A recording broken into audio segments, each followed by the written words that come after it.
क्रेमेनिया के पास रूस ने एक बड़ा ड्रोन अटैक किया है। यह ड्रोन अटैक आपको देखना चाहिए। रूस के ड्रोन अटैक में 5 यूक्रेनी सैनिकों की मौत हो गई। रूस के ड्रोन हमले में M777 हॉवित्जर भी बुरी तरह तबाह हो गई। यह यूक्रेन की हॉवित्जर तोप है। रूसी फौज ने लैंडसेट कामिकाजी ड्रोन से यह अटैक किया है और उसके बाद क्या असर हुआ उसका ये देखिए।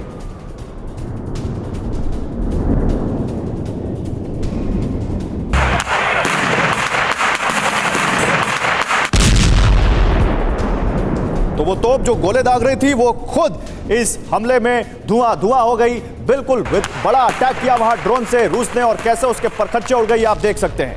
लेकिन एक अब अटैक दिखाते हैं आपको यूक्रेन की फोर्स का। यूक्रेनी फोर्स ने हमले में रूसी डिफेंस सिस्टम किस तरह से तबाह किया है अब ये देखिए। खबर अवदीवका से है जहां पर ज़ेलेंस्की गए थे। उसी अवदीवका में रूस का बक डिफेंस सिस्टम बिल्कुल नेस्तनाबूद कर दिया। यहां पर ये देखिए यूक्रेन ने कैसे रूस का डिफेंस सिस्टम नेस्तनाबूद किया है। ड्रोन कैमरे में यूक्रेनी फोर्स के हमले की तस्वीरें कैद हुई हैं। यह रूस का डिफेंस सिस्टम है जो हवाई हमले को यहां पर इंटरसेप्ट करता है और फिर इंटरसेप्ट करने के बाद उसको हवा में ही नाकाम करता है। वो कैसे यहां धुआं कर दिया यूक्रेन ने, यह आपके सामने है। लेकिन अब एक ऐसी खबर जो बताता है कि ज़ेलेंस्की का स्प्रिंग ऑफेंसिव या काउंटर ऑफेंसिव प्लान तैयार है। ये ब्रेकिंग न्यूज। फिर अपने एक्सपर्ट्स के पास चलते हैं। खरसोन में आने वाला है तबाही का तूफान। जी हां, वो तूफान कैसे आएगा वो अब आपके सामने डिकोड करेंगे। खरसोन वो इलाका जहां क्रीमिया को पानी की सप्लाई होती है, साफ पानी की सप्लाई। खरसोन के अंतरिम गवर्नर ने बहुत बड़ा बयान दिया है। यूक्रेन सैनिकों और पश्चिम से मिले हथियारों के साथ हमले को तैयार है। यानी 30 अप्रैल की शुरुआत, काउंटर ऑफेंसिव की शुरुआत क्या खरसोन से होगी, क्योंकि खरसोन अभी पुतिन होकर आए हैं कल और आज खबर आती है खरसोन के अंतरिम गवर्नर की तरफ से कि यहां पर बहुत बड़ा अटैक होने वाला है। तो क्या मिट्टी में मिल जाएगा यूरोप और शुरुआत खरसोन से होगी? क्या खरसोन में बड़ी तबाही आने वाली है? बिग वॉल पर बात करते हैं इसकी। खरसोन में क्या होने वाला है और किसने कहा है खरसोन में तबाही आने वाली है? यह दावा किया गया है। दावा किसका है?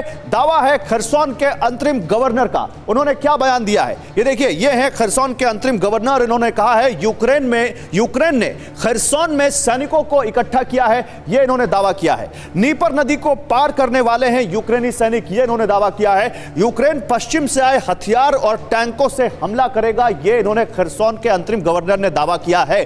तो जिस काउंटर ऑफेंसिव की बात हो रही है 30 अप्रैल की जो डेट आई है, क्या उस पर ये मुहर लगा रहे हैं? खरसोन अहम क्यों है यह भी समझिए। खरसोन क्यों इतना अहम है, खरसोन को इतना ज्यादा इंपॉर्टेंस क्यों दी जा रही है? खरसोन इसलिए अहम है क्योंकि रूस के कब्जे में है और पुतिन के कब्जे से ज़ेलेंस्की उसको छुड़ाना चाहते हैं। संदेश जाएगा कि युद्ध अब यूक्रेन के पक्ष में जा रहा है। अगर वो ये छुड़ा लेते हैं तो यूक्रेन लड़ता हुआ दिखाई देगा, तो पश्चिम से और हथियार मिलेंगे। रूस को खदेड़ा तो उसके सैनिकों का मनोबल भी टूटेगा। लेकिन क्या यहां पर खरसोन में ऐसा कुछ होने जा रहा है मनीष? क्योंकि 30 अप्रैल की खबर आपने सबसे पहले ब्रेक की। क्या ये जो खरसोन के अंतरिम गवर्नर कह रहे हैं इनकी बातों को उससे जोड़ें? बिल्कुल। देखिए, खरसोन में खुद 2 बार जा चुका हूं और मैं आपको कहना चाहता हूं कि खरसोन और ज़पोरिजिया दरअसल यही 2 वो इलाके हैं जो भले ही रूस के कब्जे में टेक्निकली चले गए हैं, लेकिन अभी भी वहां पर यूक्रेन का ज्यादा दबदबा है बनिस्बत की कि अगर आप डोनेट्स्क की बात करें डोनबास में या फिर लुहांस्क की बात करें।